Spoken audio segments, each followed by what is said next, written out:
Aku bukan menantu sampah. Bab 767 Upacara Pergantian Kepala Keluarga. Saat ini, Dewi sedikit tersenyum. Aku sudah tahu sejak awal, kamu kerabat jauh keluarga Lin, meskipun mereka memperlakukanmu seperti keluarga Su memperlakukan ibuku. Aku tidak peduli dengan keluarga Lin atau tidak, aku hanya peduli kita bisa melewati hidup dengan baik. Mendengar perkataan Dewi, hati Rocky tergerak dan gelisah. Dia memutuskan untuk membawa istrinya pulang ke rumah keluarga Lin, membiarkan semua kerabat keluarga Lin mengakuinya. Mendengar ucapan Dewi, Farel yang masih ketakutan dan pusing akhirnya sadar tapi masih terengah-engah. Untungnya, Rocky hanyalah kerabat jauh dari keluarga Lin. Kalau dia adalah tuan ketiga yang misterius dan kejam dari keluarga Lin, tamatlah keluarganya. Seluruh anggota keluarga Su bernafas lega. Berita barusan hampir membuat mereka takut setengah mati. Meskipun identitas Rocky tidak begitu hebat, mereka tidak berani sembarangan mencari masalah dengannya. Setelah upacara pergantian kepala keluarga, kerabat dan keluarga Su tidak lagi berani memandang rendah Dewi seperti sebelumnya. Adapun Jonathan yang pingsan karena emosi. Farel yang memegang kep keluarga Su dengan kedua tangannya, menyerahkannya kepada Dewi dengan hormat. Dewi menerima kep keluarga, dan hatinya tidak bisa berkata apa-apa. Dia tidak bermarga Su, tapi dia merasa telah menerima tugas penting. Kalau bukan karena keluarga Su adalah keluarga ibunya, dan ibunya yang sudah putus asa dengan keluarga Su, selalu dipandang rendah keluarga Su, dia juga tidak akan menerima warisan kep keluarga ini. Dewi mengangkat kepalanya, melihat wajah keluarga Su yang muram di bawah, lalu berdeham, dan berkata dengan suara keras. Semuanya, hari ini aku, Dewi, mengambil alih posisi kepala keluarga Su. Aku tahu ada ketidakpuasan di dalam hati kalian. Bagi keluarga Su, aku yang tidak bermarga Su menerima warisan keluarga Su, memang baru terjadi pertama kalinya. Tapi aku ingin mengatakan, siapapun yang mengambil alih keluarga Su, dia memiliki tanggung jawab dan kewajiban membantu seluruh keluarga menjalani kehidupan yang lebih baik, membuat keluarga Su menjadi satu perusahaan besar, membuat setiap orang di keluarga Su bisa mendapatkan perlindungan keluarga. Aku bersumpah di hadapan semuanya, selama aku menjabat sebagai kepala keluarga Su akan memperlakukan setiap anggota dengan adil, membantu orang-orang yang mengalami kesulitan untuk menyelesaikan masalah mereka, dan membiarkan seluruh keluarga berkembang secara harmonis dan menjadi kaya dan kuat bersama. Ketika dia selesai berbicara, ada keheningan di kerumunan di bawah. Tidak lama kemudian tepuk tangan terdengar. Dewi tahu jelas bagaimanapun, banyak anggota keluarga Su yang tidak puas dengan dia mengambil alih posisi kepala keluarga Su. Tapi seiring waktu, dia akan menepati sumpahnya hari ini, mencoba memperlakukan orang-orang dengan adil dan membiarkan waktu membuktikannya. Rocky yang berdiri di baris pertama, bertepuk tangan begitu istrinya selesai berpidato. Melihat wajah istrinya yang berdiri tenang di depannya, dan ada jejak nafas yang kuat di ekspresinya. Rocky merasa bangga di dalam hatinya. Ini baru istrinya. Dia telah menjadi wanita yang mandiri. Jenny yang berdiri di bawah panggung, senang sekali. Putrinya menjadi kepala keluarga Su, dan sekarang banyak anggota keluarga Su yang menyanjungnya, membuat dirinya senang sekali. Setelah Dewi selesai berpidato, Jenny mengangkat dagunya, membusungkan tubuhnya, sengaja mengkritik setiap anggota keluarga Su satu persatu. Saat dia mengkritik keluarga Su yang dulu mengabaikannya, bersikap patuh seperti siswa SD. Mereka mengangguk dan memanggil Kak Jenny dari waktu ke waktu, yang membuat Jenny senang. Farel dan keluarganya berdiri di bawah panggung, wajahnya tampak muram. Sekarang Jonathan yang pingsan masih belum sadarkan diri adiknya. Aurel diusir dari keluarga.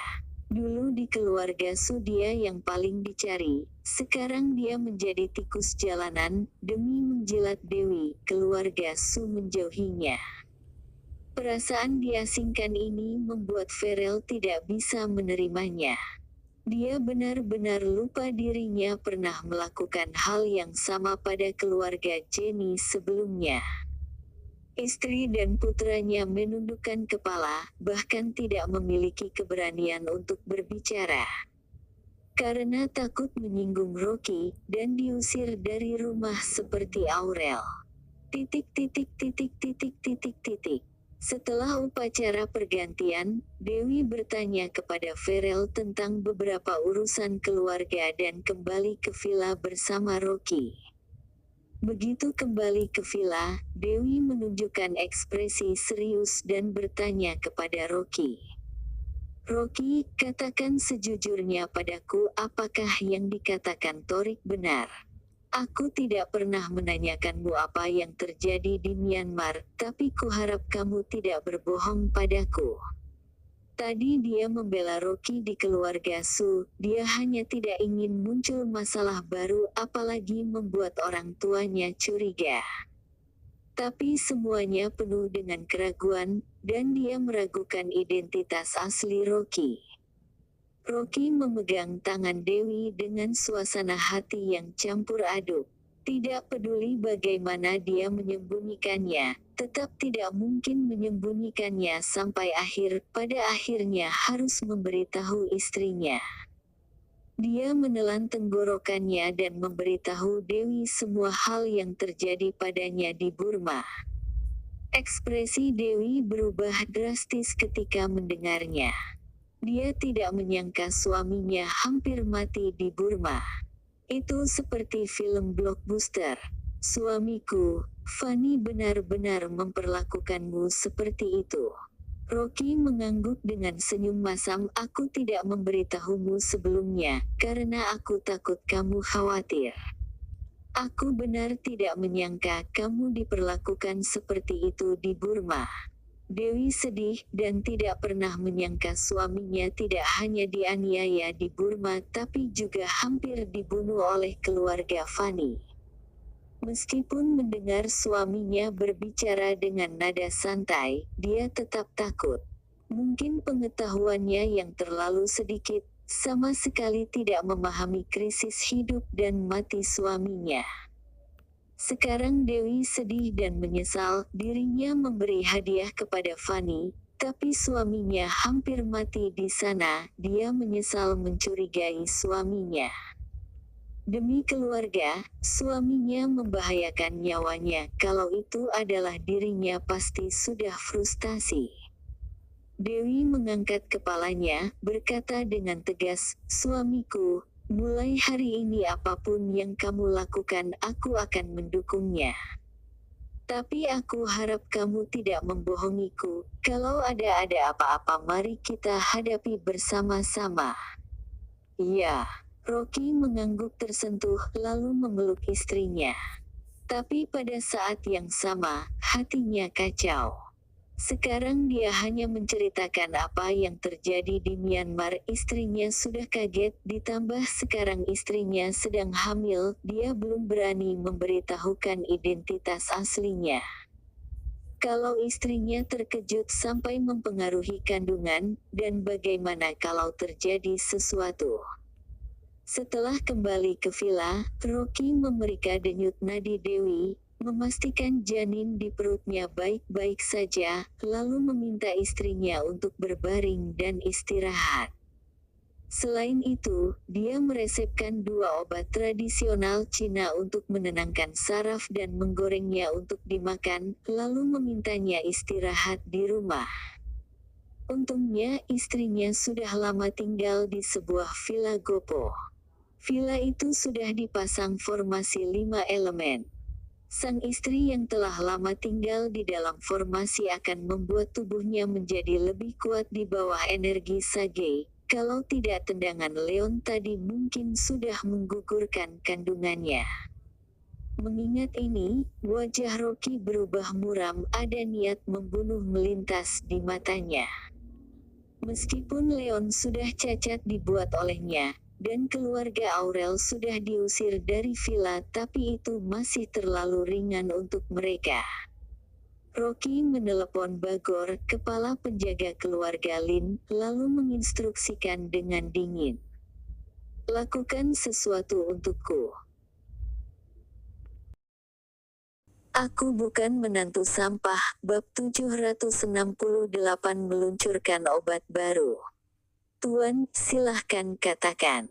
Aku tidak ingin melihat Aurel dan keluarganya di Yuga. Pikirkan cara singkirkan mereka dari hadapanku. Baik, akan dilakukan sebelum malam ini. Rocky menganggukkan kepala, lalu mematikan telepon. Seluruh wasa tahu pengawal keluarga Lin memiliki kekuatan yang mengerikan, bahkan bisa menandingi amunisi brigade. Kabarnya setiap pengawal keluarga Lin sangat terampil, dan semuanya pembunuh terampil.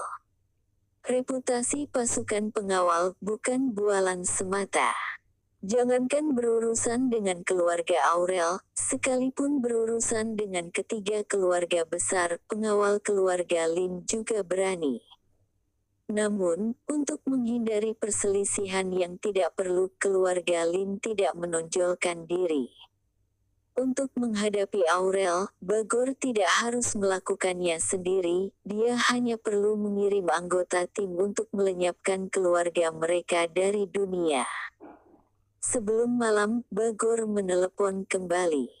Tuan Rocky, semuanya sudah dilakukan, Anda tenang saja. Mereka sudah dikirim ke Afrika, dan tidak akan muncul di hadapan Anda lagi. Bagus. Rocky mengangguk puas. Menurut laporan Bagor, Aurel dan keluarganya diangkut ke Afrika dalam karung dan dimasukkan ke dalam kelompok pemimpin pengemis. Kebetulan Leon sudah cacat, mulai sekarang keluarga mereka mengemis untuk mencari nafkah di Afrika, ditambah perampasan dokumen membuatnya di blacklist, selamanya menjadi pengemis dan tidak bisa kembali lagi. Bagor bertindak sangat cepat, tapi sayangnya dia terlalu setia kepada keluarga Lin dan tidak akan pernah melawan keluarga Lin. Kalau tidak Selfie mana mungkin berani begitu sombong sebelumnya. Mengingat Selfie, wajah Rocky berubah muram. Sejak dia kembali dari Wasa ke Gopo, dia diam-diam mengirim orang untuk memantau Selfie, tapi anehnya, Selfie seperti mundur dan tidak melakukan gerakan besar apapun. Kali ini kabar dirinya kembali ke Wasa tidak begitu mencolok. Tidak tahu apa yang akan dilakukan Selfie ketika dia tahu dirinya kembali. Tapi kali ini, Rocky tidak akan melepaskannya begitu saja. Kalau Selfie melukai keluarganya, dia pasti tidak akan mengampuninya. Keesokan pagi, Dewi istirahat di rumah, dan Rocky kembali memeriksa denyut nadinya, memastikan dirinya baik-baik saja, baru keluar villa dan pergi ke joint venture, melihat situasi perusahaan. Istrinya sedang hamil, meskipun Jenny sangat tidak puas, tapi dia tetap harus menjaga putrinya. Rocky keluar dari villa, melihat Disa yang sudah berdiri di depan pintu mobil menunggunya. Dia mengenakan setelan baju jas, rambutnya disanggul, dan memakai kacamata berbingkai hitam. Dia memiliki wajah yang keren dan cantik dengan bedak tipis. Dia yang dingin dan cantik benar-benar memenuhi standar sekretaris wanita. Melihat Rocky keluar, Disa segera membukakan pintu mobil. Direktur Rocky, silahkan. Rocky menatapnya dengan senyum, berkata, "Sekretaris Disa, kamu tidak perlu seperti ini. Terlebih dia bukan sekretaris yang sebenarnya, dia hanya menggantikan kakaknya, Dini, bekerja di sisinya." Disa menggunakan jari cantiknya memegang kacamata bingkai hitam dan berkata, "Direktur Rocky, aku tidak suka bekerja asal-asalan, karena aku sudah berjanji akan menjadi sekretaris di sisimu. Aku akan menyelesaikan tugasku sebagai sekretaris dengan baik." Direktur Rocky tidak perlu khawatir. Melihat Disa berkata seperti itu, Rocky hanya bisa bersikap pasrah. Bagaimanapun, memiliki sekretaris yang begitu hebat akan membuat masalahnya berkurang banyak. Disa menyetir mobil ke Joint Venture, Rocky berbaring di kursi belakang sambil bermain HP. Tidak heran kalau bos kaya lain suka mencari sekretaris wanita cantik, sekarang perasaan ini sangat nyaman. Sekretaris hebat dan menggoda, bos pria mana yang tidak suka? Saat tiba di Joint Venture, Rocky langsung mencari Suri, mengecek kondisi operasional perusahaan. Suri sangat senang menemaninya bekerja. Rudy bergegas menghampiri dan menyapa Rocky, lalu berjabat tangan. Rocky duduk di kantor direktur, membolak-balikan laporan keuangan.